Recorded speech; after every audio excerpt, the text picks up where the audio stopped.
Bencana banjir yang terjadi di Sulawesi Selatan seakan menyalakan tanda peringatan potensi akan bahaya cuaca ekstrim yang akan menerpa sebagian daerah di wilayah Indonesia Tengah. Apa saja potensi perubahan dan peringatan cuaca yang akan membahayakan di sebagian wilayah Indonesia Tengah? Kami akan langsung berbincang bersama dengan Deputi Kepala BMKG Bidang Meteorologi Mulyono Rahadi Prabowo. Selamat pagi, Pak Selamat pagi, Prabowo. Mbak. Selamat Kalau pagi. kita melihat sudah ada imbauan dan peringatan diri maksud kami dari BMKG terkait dengan cuaca ekstrim yang akan terjadi di wilayah Indonesia Tengah. Ini seperti apa Pak cuaca ekstrim yang dimaksud BMKG? Karena pada saat dalam periode beberapa hari yang lalu dan masih dalam beberapa hari ke depan ini potensi untuk terjadi pertumbuhan awan kuat, kemudian konsekuensinya akan turun hujan dengan intensitas sedang sampai lebat ini masih sangat potensial untuk terjadi di wilayah khususnya Indonesia Tengah dan Indonesia Timur, bagian selatan khususnya. Sehingga kita dalam hal ini BMKG perlu untuk menyampaikan peringatan dini agar masyarakat bisa mengantisipasi untuk datangnya kejadian-kejadian yang ekstrim seperti ini. Harapannya masyarakat tentunya bisa mengantisipasi untuk bisa melakukan tindak lanjut, apakah itu sifatnya sementara ataukah sifatnya pada jangka panjang. Oke, Ini yang kita artinya hujan deras ini akan hujan deras dengan intensitas yang tinggi akan terjadi, kemudian angin kencang juga ini akan terjadi kan di beberapa wilayah di Indonesia Tengah, khususnya saat ini saudara-saudara kita di Sulawesi Selatan sedang mengalami dampak begitu dari cuaca ekstrim. Iya betul, jadi ada dua hal yang perlu kami sampaikan dalam hal ini. Pertama masih akan terjadi hembusan angin dengan kekuatan yang cukup intens. Kemudian dari kondisi angin ini juga potensi untuk terjadi hujan lebat ini masih sangat potensial untuk terjadi. Dan untuk daerah perairan ini juga ada potensi untuk terjadi gelombang tinggi. Perlu kami sampaikan bahwa saat ini paling tidak ada 3 hal yang sedang berlangsung di kondisi cuaca Indonesia. Pertama, aktivitas monsun Asia yang sedang aktif. Secara sederhana, kalau monsun Asia aktif, ini potensi hujan akan tinggi. Dan ini terjadi sehingga kita memasuki masa musim penghujan. Kemudian ada aktivitas yang sebetulnya munculnya dari Samudra Hindia yang bergerak ke arah timur, kemudian menyeberang wilayah Indonesia. Ini disebut sebagai osilasi Medan-Julian. Sebetulnya awalnya dari Samudra Hindia. Ada pertumbuhan awan yang sifatnya masif, kemudian dia bergerak ke arah timur. Dan sekarang pada posisi di wilayah Indonesia.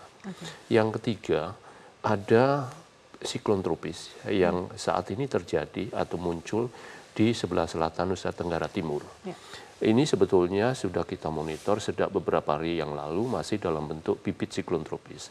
Tapi kemarin siang kemudian intensitasnya meningkat dan ini masuk dalam kategori siklon tropis.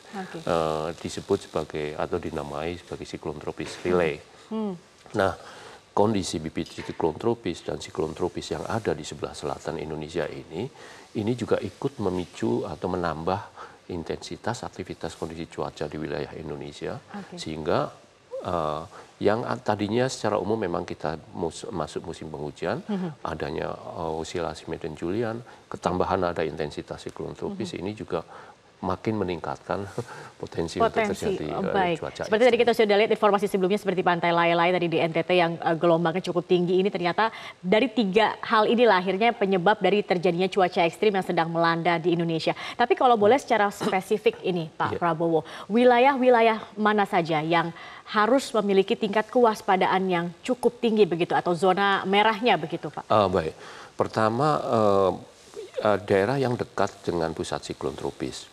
Dalam hal ini daerah-daerah Nusa Tenggara Timur, Nusa Tenggara Barat, kemudian bergeser ke arah barat, Jawa Timur dan Jawa Tengah. Meskipun secara umum Nusa Tenggara Timur yang akan terdampak paling parah dalam hal mengalami hembusan angin yang kuat di daerah sana.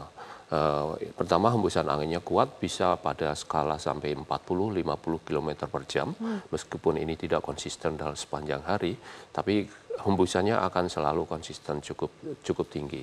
Nah, dampak lanjutan dari angin yang kuat ini, gelombang di perairan sebelah selatan Indonesia saat ini juga potensinya menjadi tinggi, bisa pada 2,5 sampai 4 meter, bahkan untuk perairan-perairan agak di luar perairan dekat pantai ini bisa mencapai 6 meter tinggi gelombangnya, sehingga masyarakat pantai yang aktivitas utamanya terkait dengan laut ini diharapkan untuk tidak terlalu banyak beraktivitas di laut karena potensi untuk terjadi gelombang tinggi sangat besar untuk pantai-pantai selatan.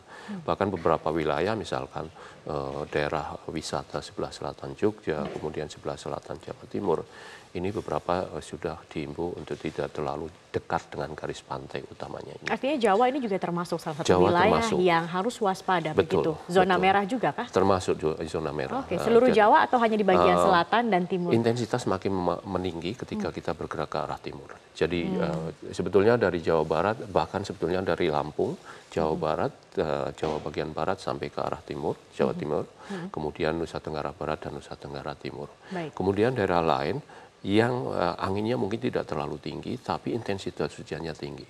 Ini dari Kalimantan Barat, kemudian Kalimantan Selatan, termasuk wilayah Sulawesi Selatan, Sulawesi Tenggara, dan beberapa tempat di Papua dan Papua Barat. Oke. Ini merupakan daerah-daerah yang... Informasinya seperti misalkan di Sulawesi Selatan begitu Pak, bahwa cuaca ekstrim ini akan terjadi hingga esok 26 Januari. Apakah memang cuaca ekstrim ini akan berlangsung hingga akhir Januari ini?